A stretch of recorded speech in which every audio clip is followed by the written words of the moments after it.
What is going on, guys? Welcome back to a new video. Today we're going to be explaining how to play Ogre Magi. Hopefully you guys do enjoy. If you guys do, don't forget to hit that subscribe button and join the Dota Chronicles community. I'm sorry if my voice sounds a little bit messed up. I'm currently dealing with a pretty nasty cold, but I definitely wanted to bring you guys this video so you guys can learn how to play this hero, which is a hero that doesn't see a whole lot of play time, and I really don't understand why. The hero is super fun to play, super easy to play. Pretty much I recommend this hero to all beginner players to actually learn because the hero can be really fun and his kit is extremely basic and a very rewarding hero. Not only are you extremely tanky, but all your spells are very easy to use, and your build is also quite fun. But let's break down the facets. The first facet you guys have a chance to get is Fat Chance. Your chance to multicast goes up by 0.06 based on your strength. So every point of strength you will be getting much more of a chance to multicast. This one is pretty popular on core Ogre Magi, so if you're a Midlaner, Offlaner, or whatever it may be, this is typically the facet you want to pick. However, your second facet I think is a lot more useful and a lot more beneficial because you start with 0 ability points at level 1, and at level 2 you actually have 3. So it's very nice because at level 9 you're going to be able to hit your first talent tree. At level 14 you'll get your next one. So pretty much everything is a level less. So your level 20 is going to be at 19. So your power spikes are just a lot better, and that level 2 power spike is absolutely massive when you're in the laning phase. And the fact that you're pretty much level 2 but you have level 3 abilities, that is always going to feel absolutely fantastic, and you can use this power spike to pretty much take over the lane and get ahead with your matchup. So I definitely like this one a lot better, and I've been using it much more often, and I feel like it is much more reliable than Fat Chance, just because yes, you can have a little bit more of a chance to multicast, but at the end of the day I think the second facet is just much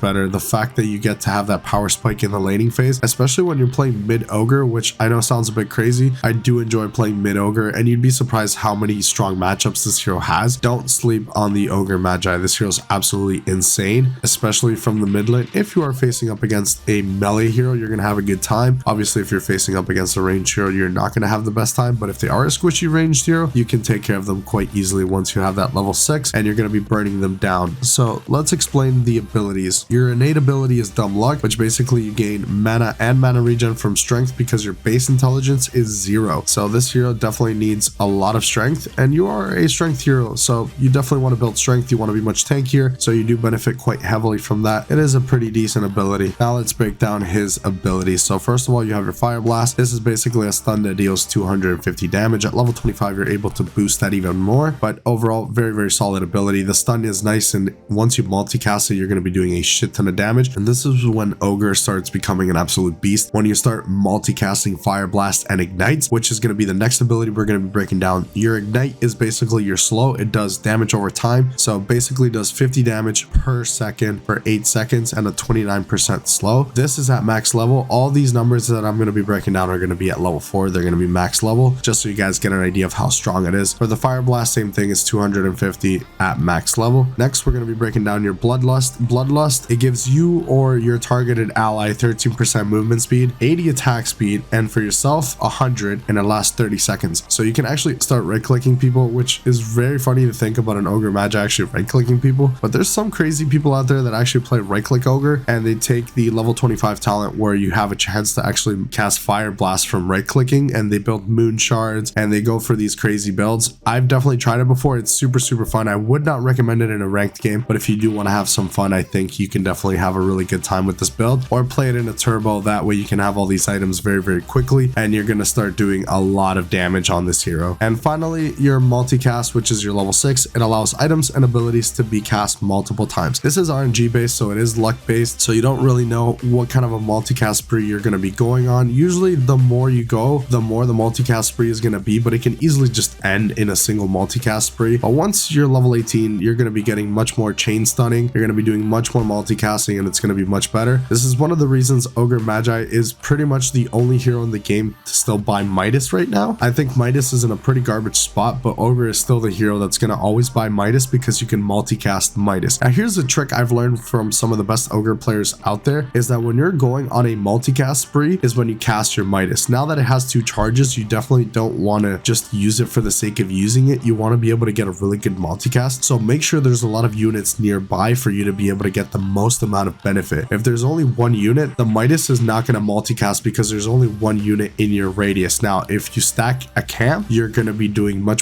better that way. Your chances of multicasting and getting that entire camp are much higher, so you can definitely do that. And what I like to do before actually using my Midas is casting all my abilities. That way I can go on a multicast spree and my chances of actually 3xing, 4xing my Midas is going to be much better. So that's what I typically like to do, and I see that it gets me the most amount of benefits. Sometimes I do end up forgetting, or I just want to use it and I end up not using it optimally, so it does happen. So don't worry if it happens to you, but if you want to use it to its maximum potential, that is pretty much the way you use it. Let's talk about your shard. Your shard is a pretty decent shard actually. You absorb up to 85% damage and you fire a 160 damage fireball, which is okay. It doesn't really do a whole lot, and it lasts 25 seconds. It is pretty good because you can multicast it as well, so you can put this on your cores that like to initiate, or you can easily put it on yourself and tank a little bit more damage. It is pretty good. I wouldn't recommend buying it. I'd recommend getting it from the Tormentor for free, especially if you're playing support. It's not something I would recommend for you guys to just purchase outright unless you're just 6 slot in and you haven't gotten it from the Tormentor and you just want to pick it up. Then definitely go for it, but it's not something you should have early on. It's not that beneficial for you early on, but if you can get it from Tormentor for free, it is a pretty decent shard. Now let's talk about the build. So I'm going to be breaking down the build for core Ogre and support Ogre. So for core Ogre, you guys are going to be building Soul Ring into Phase Boots into Midas, and then it really depends what you guys are facing up against. So typically you want to think about Aghanim Scepter, Sannyasha, Ether Lens. You can go for Hex, you can go for an E-Blade, Lotus. There's so many combinations of items you can build on the Ogre Magi. You can get a Conda for more damage if you're playing the mid lane. You can get an E-Blade plus Conda plus Dagon just for pretty much infinite damage. There's a lot of builds you can do, so it honestly depends on what type of player you guys are. If you want to go for this burst type build, then you can easily get yourself a Dagon with an E-Blade plus all your abilities, plus an Ether Lens to have that extra cast range is always going to feel really nice. You can get a Bloodstone as well to survive a little bit more. It pretty much depends on your style of playing the hero. My typical build, most games, I like the Sannyasha. It is a pretty good item. It gives me that extra strength and tankability in the team fights, which is always going to be really good. I like the Aghanim Scepter so I could actually chain stun, but the Conda is something I like to pick up late game just so I can do a ton of extra damage, and you can easily blow up supports with a multicast. Plus your Conda, really underrated damage. You guys should definitely be picking this up in the late game. It is definitely no joke, and you're going to see your damage numbers skyrocketing. I also really enjoy playing Ogre Magi with a Blink Dagger. It's just so fun. You're able to make so many plays. You're able to jump the backline. Since you're so freaking tanky and you can stun lock targets into oblivion and slow them, you can easily jump the backline and become an initiator on the Ogre. Obviously this is more of a mid to late game timing. There's a few items you want to pick up before the Blink Dagger. It's not something you want to pick up really quickly, but you can definitely become a playmaker on the Ogre, and it's super fun. That's why I love playing this hero so much. Blink initiation, and you have so much HP to work with and so much damage, you're going to be having a really good time. And once you have enough strength, you can actually keep up with your mana pool, which could actually be an issue. Once you get rid of that soul ring, eventually you're going to have some mana issues. So the more strength you have, the better it's going to be. You're going to have more mana regen to work with, and that's always going to be really good. For support, it's pretty similar. You're going to be still getting the soul ring, but you're going to go back from mana boots or tranquil boots. It depends on whether you want to upgrade to boots of bearings, do something else later down the line. I like mana boots, but I do go for boots of bearings once in a while when I want to build some auras for the team. You still get your Midas, but then you go for a Solar Crest, Ether Lens. You can get an Aghanim Scepter in the late game. You can get a Force Staff as well, or a Ghost Scepter, and eventually turn it into an E-Blade. If you are dealing with a lot of physical damage, it could be pretty beneficial for you guys to pick that item up. But typically you do want to build Solar Crest. It is a really solid item, and the Ether Lens on support is pretty much very necessary because you're not going to be dealing with as much items, and you're not going to be getting that Blink Dagger, so you still want to have that extra catch, and you want to be able to do as much damage as possible from a safer range, as Ogre's cast range isn't really that great. So you definitely want to keep that in mind so you can stay in a much safer position, especially against very difficult matchups. You might not have a really good time if you're getting picked off, and you will need that Ether Lens to get yourself into a better position. Now let's talk about some of the best and worst matchups for Ogre Magi. Some of the best matchups are Troll Warlord, Ursa, Phantom Assassin, Drow Ranger, Phoenix, Shadow Fiend as well. You're good up against all these heroes, especially when I'm facing up against a mid Shadow Fiend. I just have a really good time. The hero does not do a whole lot to you. Yeah, the raises kind of suck because you're going to be eating them all pretty much because you're a melee hero, but once you start burning him down with Ignite and Fire Blast, and once you're at your level 6, Shadow Fiend has to get out of the lane. You will be killing him super